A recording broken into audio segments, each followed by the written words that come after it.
ওয়ালাইকুম আসসালাম। কালাম আল্লাহ বা আল্লাহর বাণী কি আল্লাহর অংশ? আস্তাগফিরুল্লাহ। এই জাতীয় অংশ বলাটা আসলে তো অনুমোদিত না। আল্লাহর গুণ, আল্লাহর গুণ, আল্লাহর গুণ। আপনি যে কথা বলেন, এটা কথা আপনার অংশ? আল্লাহ আপনার একটা গুণ, এটা আপনার একটা গুণ। আল্লাহ তাআলার কোনো সিফতকে অংশ বলা যায়জ নাই। আল্লাহ তাআলা কোনো গুণকে অংশ বলা যায়জ নাই। আপনি নিজের উপর কিয়াস করছেন যে আমার হাত যেমন আমার অংশ, আল্লাহর হাত তো আল্লাহর অঙ্গ। এই যে তো অঙ্গ বলা যায়জ নাই। আল্লাহর হাত বলবেন। হ্যাঁ, হাতে হাত অর্থ বুঝি, কিন্তু ধরন আমরা বুঝি না। যেহেতু বুঝি না, এটাকে অঙ্গ বলাও জায়েজ নাই। আপনি আল্লাহর হাত তো দূরের কথা, যেটা একেবারে হাত নয়, মানে যেটা যেটা একটা গুণ, যেটা গুণ বলে স্বীকৃত, এটাকে আপনি অঙ্গ বলে দাবি করতেছেন। এই জাতীয় অংশ বা অঙ্গ বলা জায়েজ নেই। এই যে অংশ বলা আল্লাহর জন্য জায়েজ হবে না। আল্লাহর জন্য আপনার উপর কিয়াস করে কিছু বলবেন না। আল্লাহর জন্য আপনার উপর কিয়াস করে একটা শব্দ বলবেন না। আল্লাহ তাআলা বলেছেন তার চোখ আছে, আপনি বলবেন আল্লাহর অঙ্গ, চোখের অঙ্গ বানাবেন, জায়েজ নাই। অঙ্গ বলবেন না। কেন বলবো না? আল্লাহ এটা বলেনি। আল্লাহ বলেছেন চোখ চোখ রাখি, অর্থ বুঝি। আল্লাহ তাআলা অর্থ বুঝি, ধরন বুঝি না। ধরন যেদিন বুঝবো সেদিন বুঝবো অঙ্গ কি না, এটা সেদিন বুঝবো, এর আগে বোঝা যাবে না। সেটা কি আমাদের দিন বোঝা যাবে। এর আগ পর্যন্ত এইভাবে অঙ্গ বানাবেন না।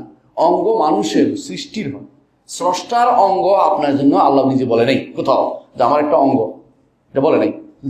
যেটা নয় আল্লাহ বলে নাই, সেটা আপনি অতিরিক্ত বাড়িয়ে পরবর্তী ধাপে চলে যাবেন না। আল্লাহ বলছে একটুকু, এটা তিনি তার চোখ আছে। যেমন আল্লাহ বলছেন কি তার, রাসূলুল্লাহ সাল্লাল্লাহু আলাইহি ওয়াসাল্লাম বলছেন তার চোখ আছে। আল্লাহ বলছেন তার পা আছে, রাসূলুল্লাহ সাল্লাল্লাহু আলাইহি ওয়াসাল্লাম বলছেন তার পা আছে। আল্লাহ তাআলা তাহলে অর্থ কি? এটুকু থাকেন।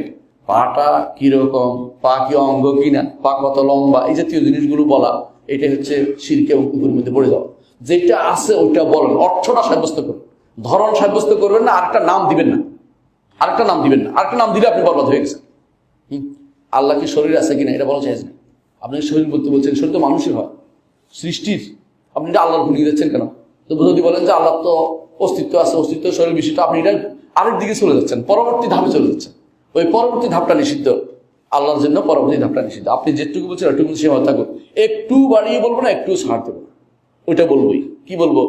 তার অবশ্যই তার পা আছে, তার হাত আছে, তার কি আছে, হ্যাঁ চোখ আছে। কেমন অনুরূপভাবে তার, তিনি তা বলছেন ফিন্ডলি, তিনি বলেছেন, এগুলি আমরা সাব্যস্ত করবো, সাক সাব্যস্ত করবো, সিফাতুস সাক।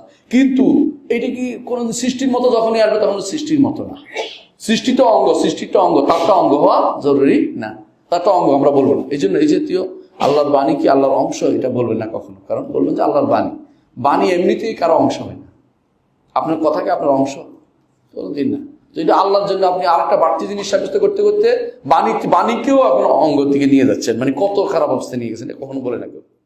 وقل جاء الحق وزهق الباطل إن الباطل كان زهوقا